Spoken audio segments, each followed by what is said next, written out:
comienza cada día aquí en Periodismo y Sociedad. Bien, buen inicio de semana. Deseando que todo salga bien, que siga la cosa por el camino por donde Dios nos ha puesto y agradecerle su sintonía. Estoy siempre aquí con don Isidro Toro, deseándole un pronto regreso a Gregory Caimare. Está... que ya pronto estará con nosotros, si Dios quiere. Así que buenos días, Isidro, buenos días. Buenos días, don Licho. ¿Cómo está usted? ¿Cómo están los televidentes? Esperemos que todos estén bien, en salud, ante esta pandemia que tenemos.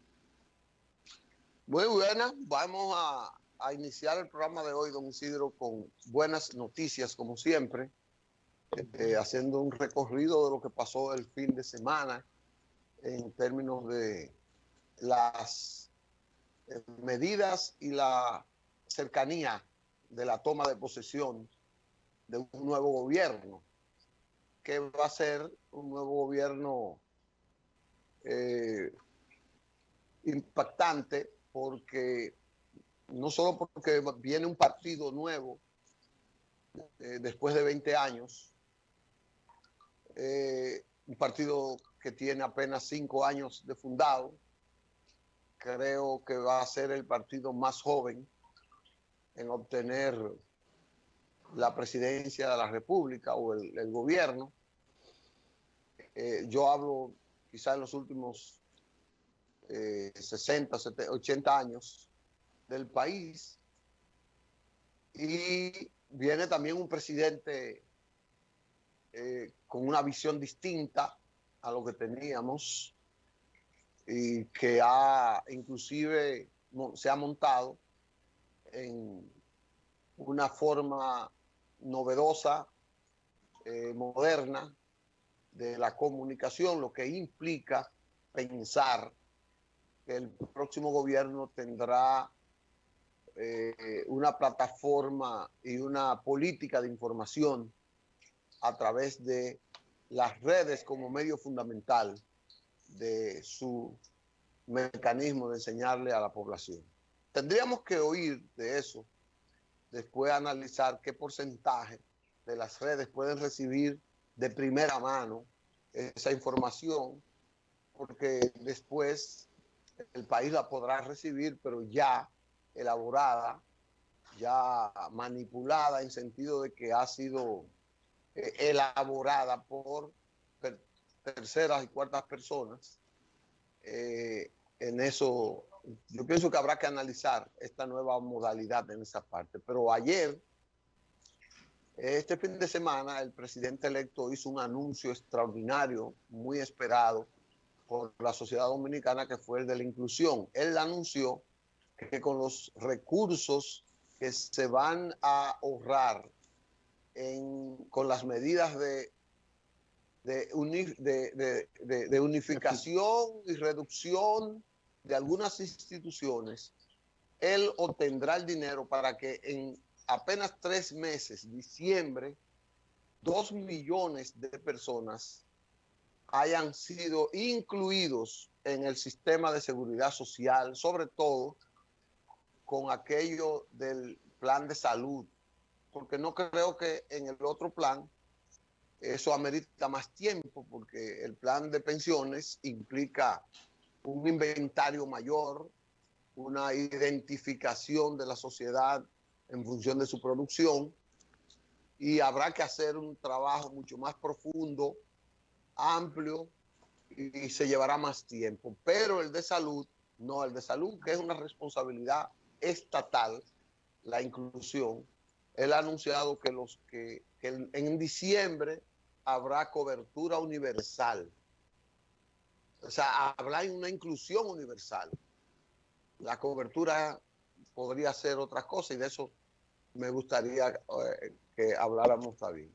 Pero yo creo que la noticia es impactante, es positiva, es muy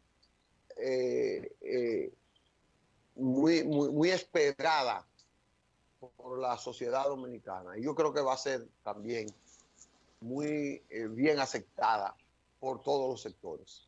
Ese es un punto que me impactó bastante. Yo no sé a usted. No, y alegra, porque déjeme decirle, una persona que tenga la cobertura a través del Sistema Nacional de Salud, de SENASA o de las instituciones del Estado, es una alegría porque usted va hoy en día a un hospital público y le preguntan si está asegurado o no, y eso le da ciertos privilegios y hay ciertas diferencias. Y con esto uniforma la prestación de servicio a todos los dominicanos. Entonces es una medida igualitaria, realmente es una medida igualitaria.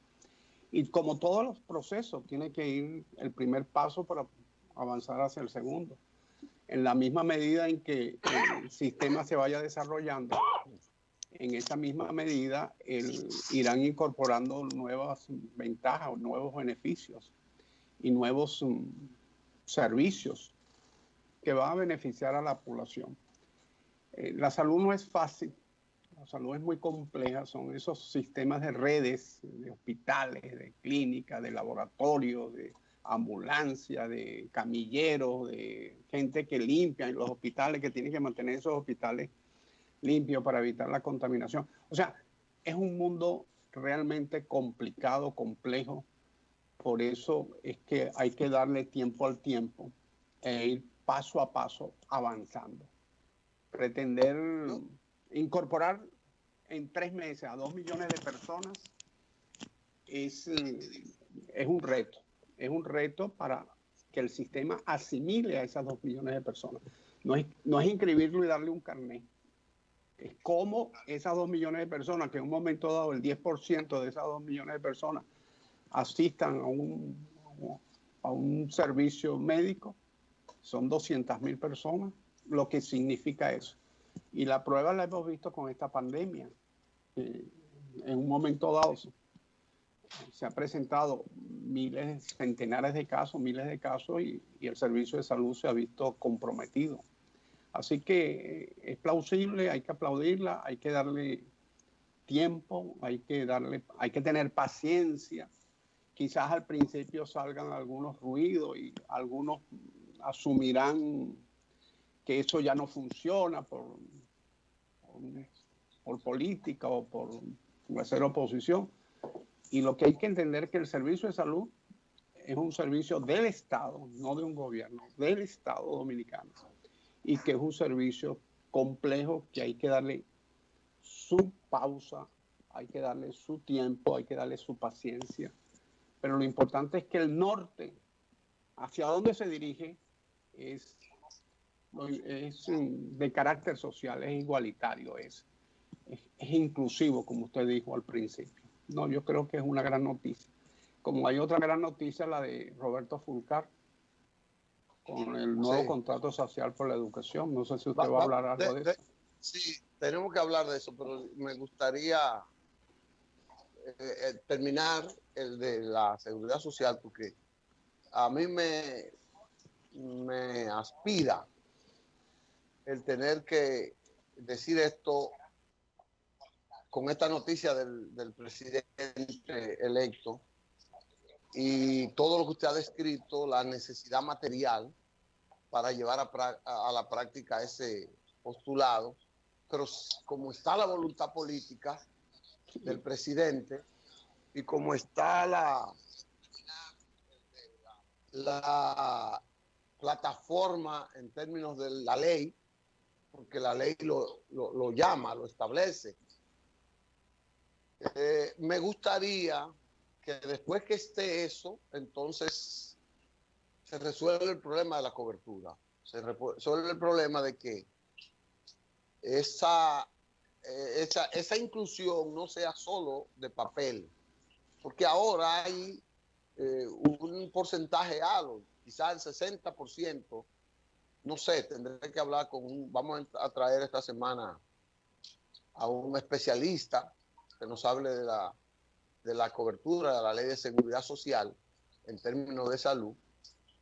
Lo que yo quisiera es ver que yo puedo ir con un carnet y que es un carnet del plan básico de salud, de la canasta básica, y que ningún centro me lo rechace. porque esa es la gran dificultad que hay. Los servicios todavía en el sistema hospitalario construido por el Estado y que poco a poco se va descentralizando, le aceptan el seguro, pero en la mayoría de los centros que no son de esa red, no se lo aceptan. El seguro SENASA, ni le dan cobertura a todas las enfermedades. Entonces, es verdad que se ha logrado que algunas enfermedades terminales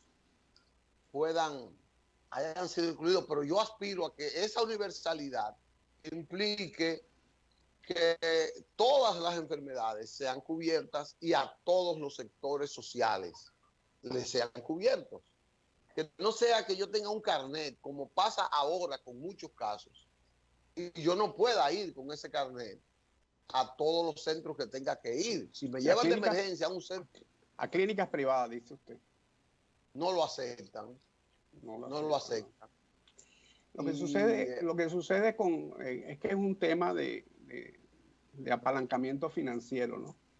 El punto nodal es ese ahorro que va a hacer el Estado con ese ahorro. Si va a crear un fondo para darle cobertura financiera a lo que usted está diciendo, o va a tomar ese dinero para poner al día el sistema hospitalario dominicano del Estado. Si el Estado coloca al día todos sus hospitales, yo creo que nadie tiene que ir a un centro de salud privado. Quizás tenga que ir a un centro de salud privado en alguna excepción, y para eso SENASA debe dar una autorización donde se compromete al pago ante una clínica privada. Pero esas son las excepciones, como la medicina de alto costo. Aquí se le da a mucha gente, suministran medicina de alto costo, medicinas para la artritis, medicinas que son carísimas, que una persona tiene que ser millonaria para poderlo sostener, y eso tiene que, yo no sé si está en SENASA o tiene que incluirlo SENASA, y así sucesivamente. Esos programas tienen que universalizarse, pero son muchos y complejos. Pero yo creo, soy un convencido, que si usted logra colocar a los hospitales en general, porque aquí hay hospitales que funcionan muy bien y otros que funcionan muy mal. Si nosotros logramos un proceso de modificación de conducta de las personas que trabajan en los hospitales, muchos de ellos el día a día los coloca como inhumanos. Ven a un paciente como un objeto, no ven a un paciente como un ser humano que tiene está padeciendo un dolor, una angustia. Si usted logra trabajar en ese sentido y trabajar en el sentido de lo físico de los hospitales que estén. Fíjense, en el Gautier, este hospital, hicieron una inversión tremenda y crearon una zona de privados, de cuartos privados. Los cuartos le colocaron aire acondicionado y le colocaron neveras. Pero los cuartos no tienen ventanas, porque claro, tiene el aire acondicionado y tiene, lo cual me parece un absurdo, porque donde hay tantos microbios y tantos virus, no sé, pienso yo, los médicos saben más que yo de eso. ¿Qué sucede? Los aires acondicionados se han ido deteriorando, se han dañado, y las neveras también. Y esos cuartos son el horno, son el antesala del infierno. Son la antesala del infierno. O sea, aquello es un horno. Y lo digo yo, que lo viví con un pariente el año pasado. Entonces, esa concepción de ponerlo bonito, un aire acondicionado, una nevera, yo no sé qué más, yo no sé qué menos, lo que te indica que están pensando en ingeniería, pero no están pensando ni en el ser humano, ni en la realidad nuestra. Ni siquiera en la salud están pensando. Y ni siquiera en la salud, porque yo veo aquello tan cerrado Y digo, bueno, Dios mío, y esto es un reciclar aquí de microbios, etcétera, no sé. Entonces, abocarse a lo que son los recursos materiales, que son eso, las edificaciones, las ambulancias, a los recursos humanos, elevarle el nivel de humanidad a muchos de ellos, no a todos, porque hay, como todo en la vida, hay gente muy buena y gente muy desaprensiva. Y los recursos financieros necesarios. Si usted tiene la red hospitalaria al día, yo creo que muy poca gente tendría que ir a la red privada, sinceramente. Yo no veo, Julio Iglesias se trasplantó el hígado en un hospital público en España. Y el rey, cuando se enferma, va al hospital universitario. Claro, le apartan una sala, todo lo que usted quiera, pero va al hospital universitario, que es un hospital público. Y ahí pasó, en ese hospital, pasó mi hermana 3 meses hospitalizada, con todas las atenciones. En España es muy raro que usted piense ir a una clínica privada. Y España, que no tiene el mejor servicio de salud de Europa, mucho menos lo piensan en Suecia, en Finlandia, en Dinamarca. Eso es inconcebible. Pero es así porque el sistema funciona. Y la gente, con los secos que son los madrileños por lo menos, pero son amables, son atentos. Los que no te están sonriendo, te están haciendo carantoña, pero te atienden, te revisan, te colocan el termómetro, te dicen qué es lo que tienes, se preocupan, están pendientes, llaman a la enfermera y la enfermera aparece. ¿Me explico? Entonces, si el sistema de salud del Estado, tú lo colocas, si lo mejoran a lo que está actualmente, digamos, en un 30, un 40, un 50%, ya usted verá que la diferencia se siente y usted no va a necesitar las clínicas privadas, o muy pocos necesitarán clínicas privadas. Así debe ser, así debe ser. Usted había propuesto el tema de las declaraciones de Fulcar, que se enmarca dentro de esta situación del año escolar. Yo creo que debemos ir, no sé si los muchachos quieren que vayamos a una pausa, tomamos ese tema, porque ese es un tema mucho más profundo y después tendríamos que cortarlo para ir a la pausa. Entonces yo les sugiero que vayamos a la pausa ahora y luego entonces vengamos con ese tema. ¿Usted cree? Como usted mande. Bueno, vamos a una pausa, señores. Don Elvin y los muchachos que están allá en el canal, y volvemos entonces con el tema de la apertura del año escolar y las pretensiones del nuevo ministro.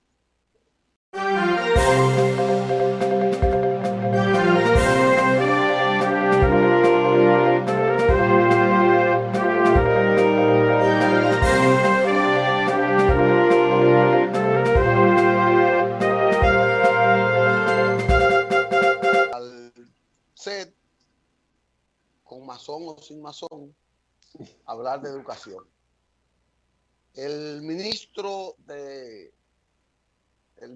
anunciado de Educación, el futuro ministro, el licenciado Roberto Fulcar, quien tiene un gran historial de educador y de hombre vinculado al sector educativo, como maestro, como gremialista, como asesor, es un estudioso del sector educativo y tiene la ventaja que ha vivido el sistema educativo dominicano por más de 50, 40 años. Es decir, es una persona que su vida entera la ha dedicado al sector de educación en la República Dominicana. Entonces, está bien formado académicamente y con una práctica bastante dilatada.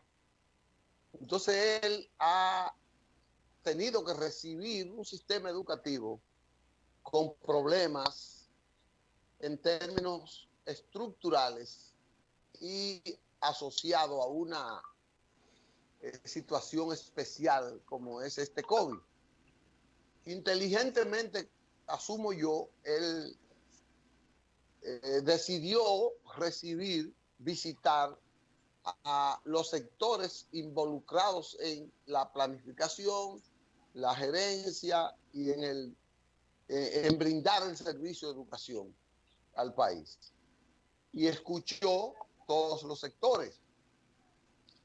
Entonces está con su equipo formando una forma de modalidad especial por la especialidad del momento para abrir el año escolar. Tiene presiones, apoyos, que a veces son apoyos de presiones y otros no.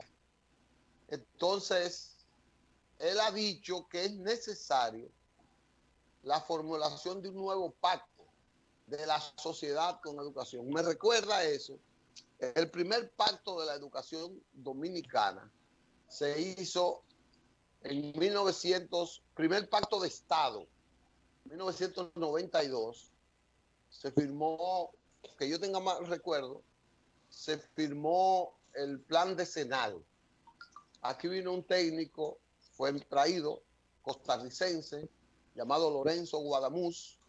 En ese tiempo gobernaba el doctor Balaguer. Y ahí se inició el plan decenal, que para muchos ha sido el mejor plan que se ha hecho, o el único plan que se ha hecho. Bueno, se han hecho varios, pero el plan más duradero y un poco más aterrizado que se ha hecho en la educación dominicana. Pero la sociedad dominicana no tiene un plan integral con una estrategia unificada en función de los objetivos que se esperan de la educación. Hay, como decía la doctora Mercedes Coronado, que entrevistamos aquí el pasado viernes, ella hablaba de que el 23% de la población estudiantil está en colegios privados, pero la mayoría de los colegios privados no tienen el mismo programa, el mismo currículum que tiene la educación pública. Por eso usted ve que en la educación superior sale un hijo de un empresario en una universidad dominicana con una formación diferente a la que sale un hijo del pueblo que va a una universidad pública. Y aquí hay 3 niveles de universidades. Hay una universidad superior en términos de calidad, una universidad media y una universidad que es la que llama al pueblo y que lo quiere nada más que titular, darle un título universitario para que eso es mi visión.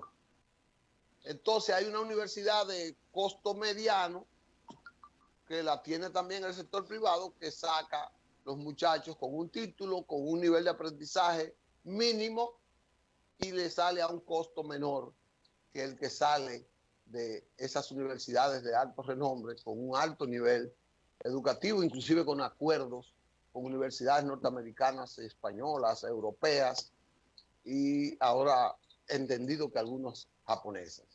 Entonces, esa es la realidad del sistema educativo nacional. Y lo que ha planteado el ministro, yo no sé si se inscribe dentro de la unificación de todo lo que es la impartición del conocimiento, o que hagamos todos un compromiso para que elevemos el nivel de educación en función de lo que tenemos hoy, que es muy bajo, que está cuestionado por todos los métodos de investigación y de evaluación que tenemos. Eso es lo que así lo veo yo. Sí, el punto nodal aquí es lo importante y lo urgente. El tema de la pandemia nos coloca lo urgente por delante. Ese es el problema. Entonces, muchas veces, cuando nosotros atendemos lo urgente, se nos va quedando lo importante en el tintero. Se queda en las gavetas. La declaración del próximo ministro es que va a una adecuación curricular. Hay que ver cuál es el alcance de esa adecuación curricular, como bien lo plantea usted. Yo creo que hacer especulación al respecto es difícil, porque no sabemos qué es lo que lleva él en cartera. Por lo menos yo no sé qué es lo que tiene en cartera. Lo que sí pienso es que cualquier adecuación, él habla de transformar los liceos en politécnicos, que es en toda Latinoamérica siempre se habla de lo mismo.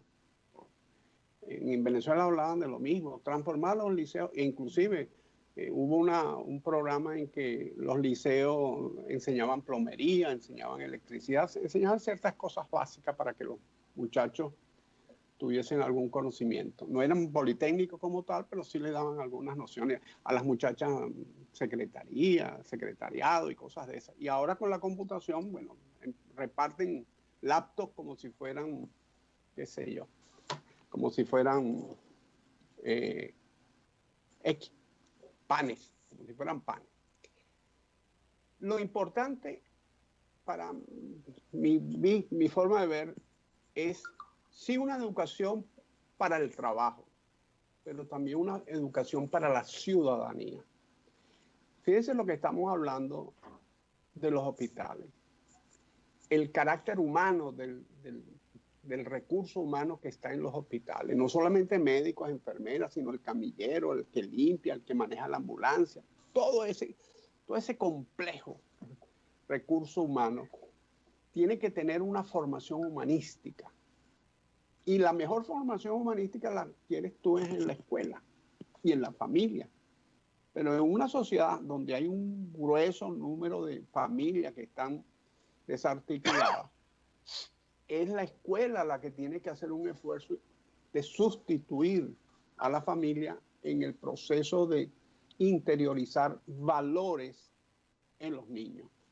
Y sabemos por estudios que los niños entre 4, 5, 6, 7, 8 años son una esponja para interiorizar esos valores.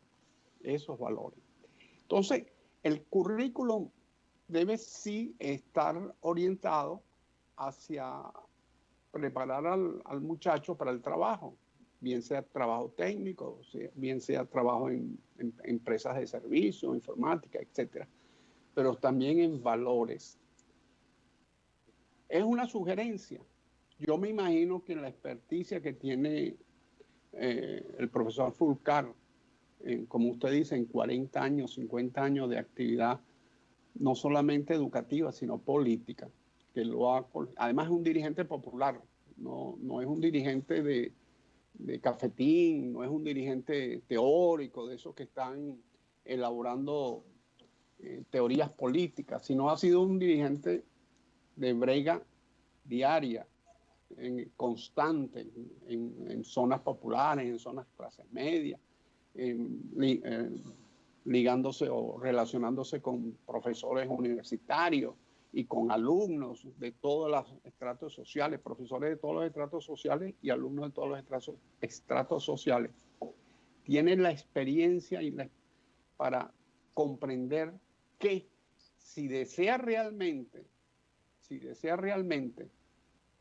una transformación del sistema educativo que ayude a la sociedad, tiene que sí formar a la gente para el trabajo, pero también los tiene que formar para la sociedad como ciudadanos, para que sean mejores ciudadanos, para que sean mejores empleados en sus empresas privadas o en la empresa pública, para que contribuyan con su hacer diario, con su día a día, con su cotidianidad a un mejor país.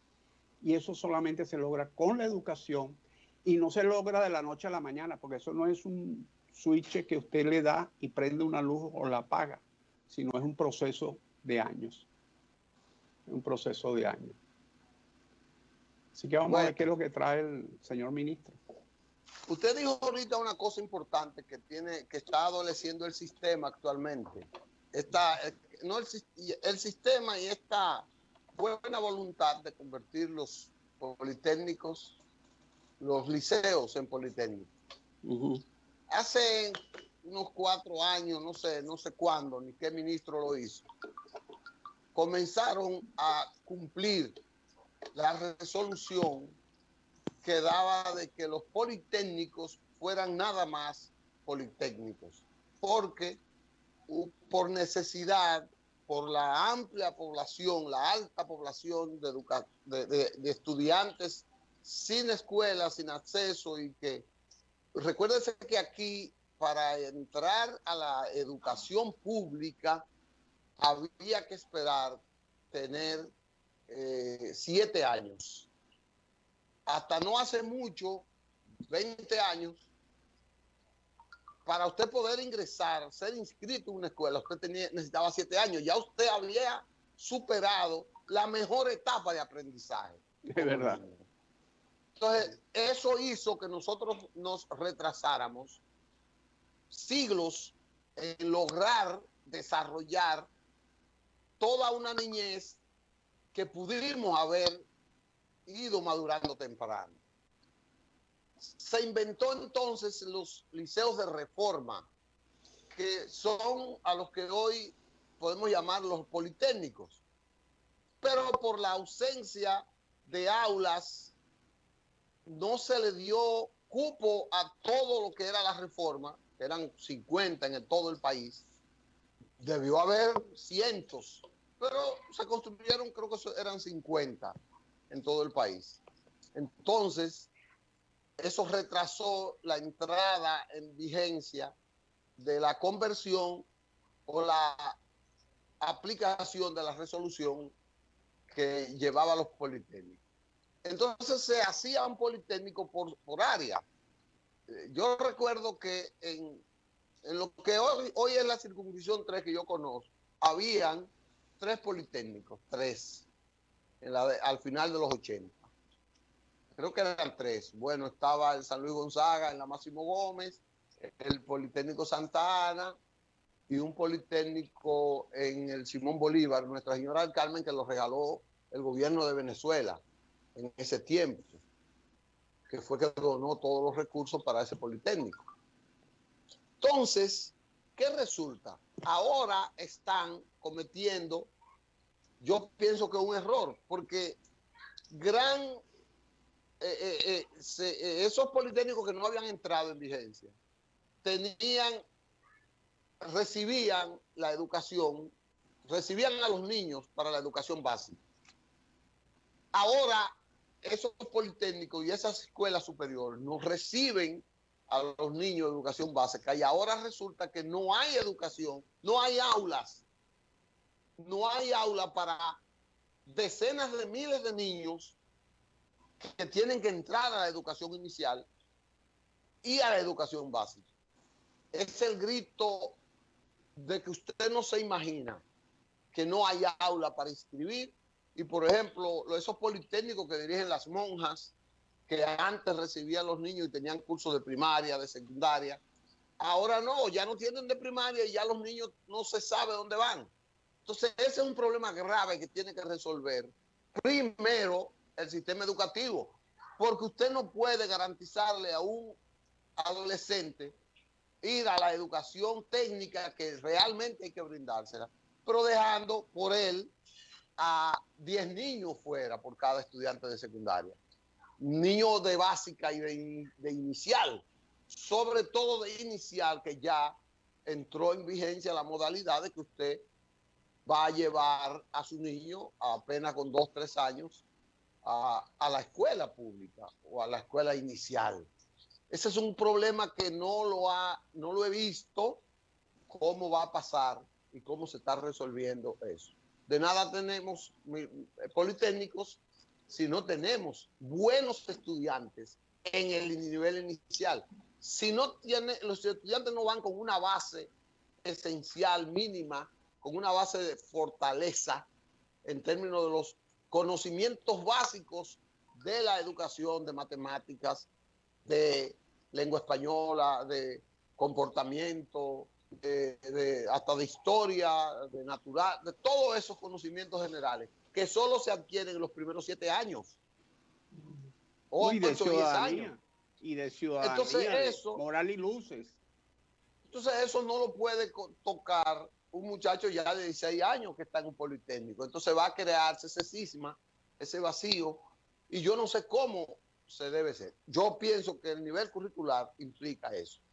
Desgraciadamente el 4% se sirvió para construir muchas escuelas, pero escuelas que gran parte han sido construidas como politécnicos y no como escuelas básicas inicial, que debe haber mínimo una en cada barrio, mínimo una que tenga en cada barrio. Así veo yo esa situación grave para mí. Sí, es una situación grave que amerita dedicación y tiempo para resolverla, porque no es de la noche a la mañana.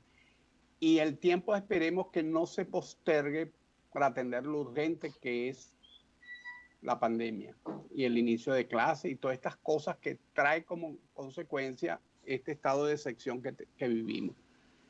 Por eso es que comencé diciendo que a veces lo urgente posterga lo importante, y vamos a ver si el ministro tiene la suficiente capacidad gerencial de atender la urgencia y sin dejar rezagado lo importante, que pueda llevar ambas cosas hacia adelante, quizá no a la velocidad que en principio él desea o se aspira por razones de la pandemia, ¿verdad? Pero que no se quede lo importante en el tintero. Pareciera que no, porque lo que está planteando es lo importante, no es lo urgente. Lo que está planteando es lo importante, que es la modificación curricular. Y es Entonces, urgente vamos a ver. también. Es urgente, claro, pero es importante. Al ser importante es urgente. O sea, lo importante conlleva la urgencia, porque es la urgencia es esta cosa de abrir o no abrir, de la educación a distancia, etcétera, etcétera, de cómo tú logras mantener a los muchachos en el sistema educativo a pesar de las restricciones que tenemos en materia de salud. Pero vamos a ver cómo. Lo importante es que el ministro tiene mucha experticia, tiene mucha experiencia y creo yo que va a poder afrontar. Usted dijo algo, no es un dirigente de oficina, no es un burócrata de la educación. Es un dirigente político con mucha vinculación a los distintos sectores sociales a través del tiempo de su desarrollo personal y a través del tiempo de su desarrollo profesional. Y eso le da a él una fortaleza al momento de evaluar la situación. Y además él tiene un vínculo ideológico, claro, que es lo fundamental. Que tiene un hombre, porque también hay que ver cómo piensa él. Claro. Cómo piensa el ministro, si va a inclinar a la privatización o si va a inclinar la educación hacia ese mercado y verlo, como usted dijo ahorita, un servicio del Estado, igual que la salud. La educación es un servicio del Estado. Sin educación y sin salud no puede progresar un país. Y la educación privatizada y la salud privatizada, digan lo que digan, es para élites. Correcto. Y un país no progresa solamente con las élites. Teniendo inmensa cantidad de gente famélica, enferma, inmensa cantidad de gente ignorante, no progresa un país. Porque eso al final de cuentas se convierte en un peso muerto. Vamos a una pausa porque tenemos otros temas, Isidro, muy importantes y muy del momento para que hablemos de eso en el próximo. Vamos a una pausa, muchachos.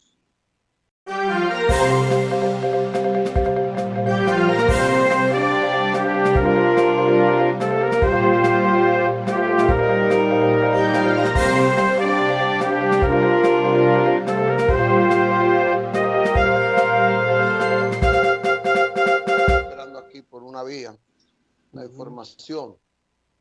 Estamos en el aire. Vamos a ver un tema ahora que me gustaría ver.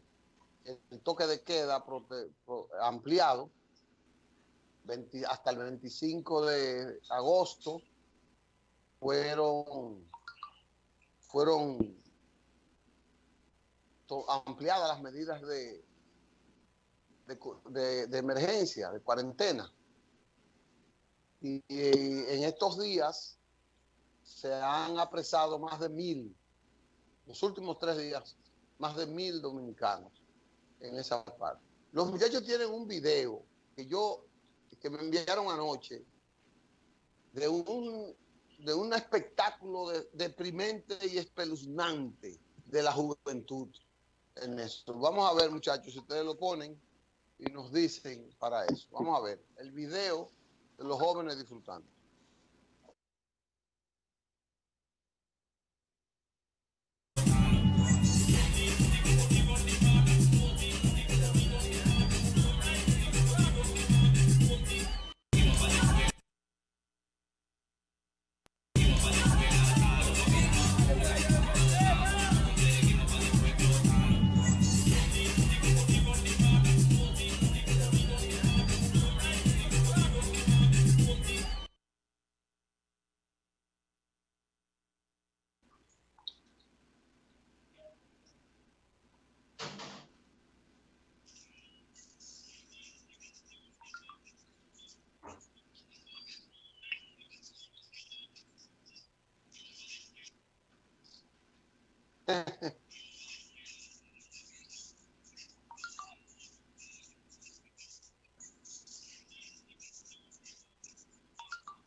Bueno,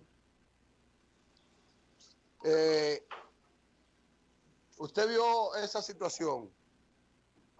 Ese video es una expresión de la falta de educación y de la falta de control, de la falta de responsabilidad, tanto de familia como de autoridades, en una situación como esta.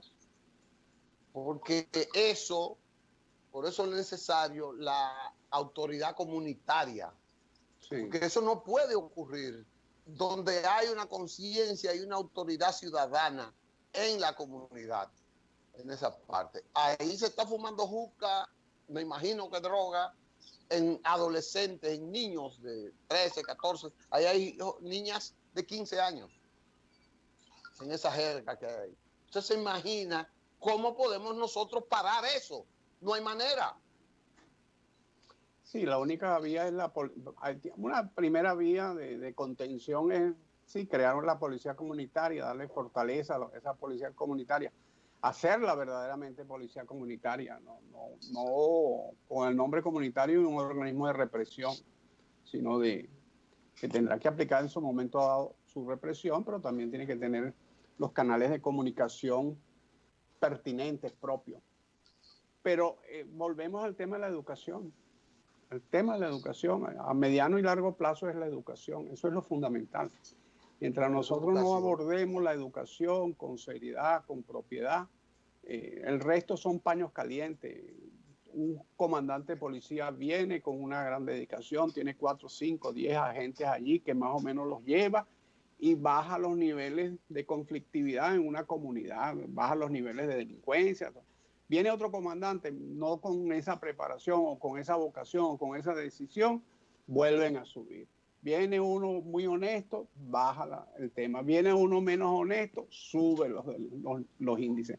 Entonces, la única forma de que usted pueda regularizar la acción del Estado en beneficio de la sociedad es creando un mecanismo educativo, un mecanismo real de participación de la ciudadanía.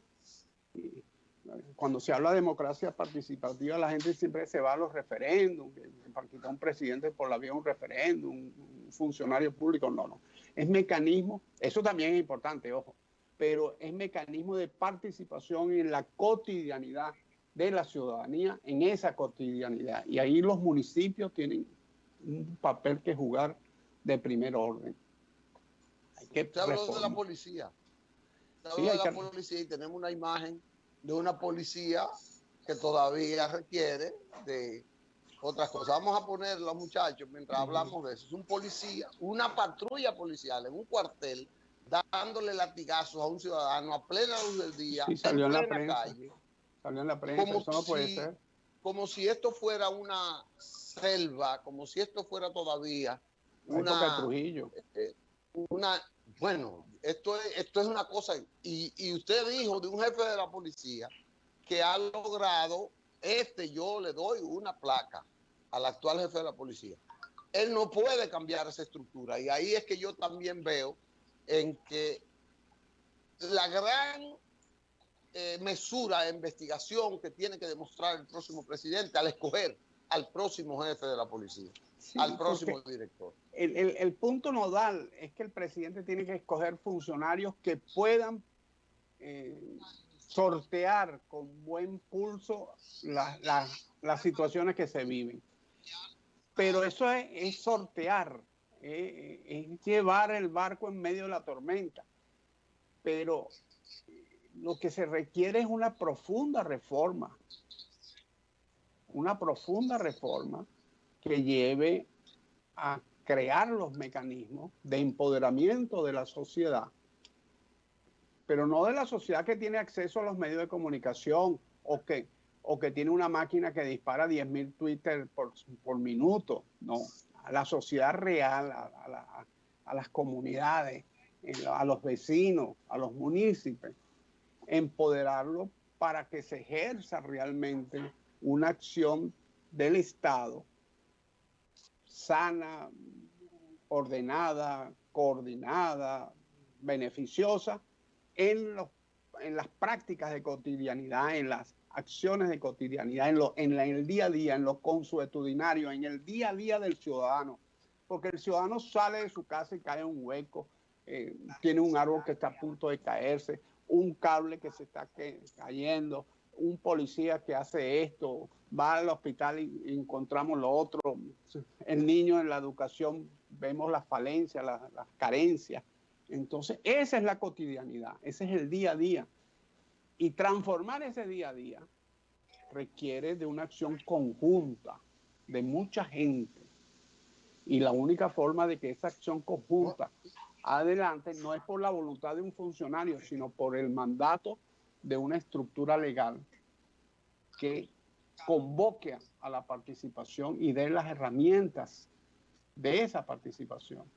Y el régimen de consecuencias. También. Yo anoche estaba observando de cómo una policía, pero también todas las instituciones del Estado deberían tener un mecanismo de vigilancia extra. Por ejemplo, la policía tiene un departamento de asuntos internos, pero son los propios policías que puede que haya mucha voluntad entre ellos de corregir la institución, entre los que forman asuntos internos, pero generalmente lo hacen con personas que van rotando y que para que tenga experiencia en todo lo que es la policía y para que pueda ser jefe alguna vez, lo ponen a eso.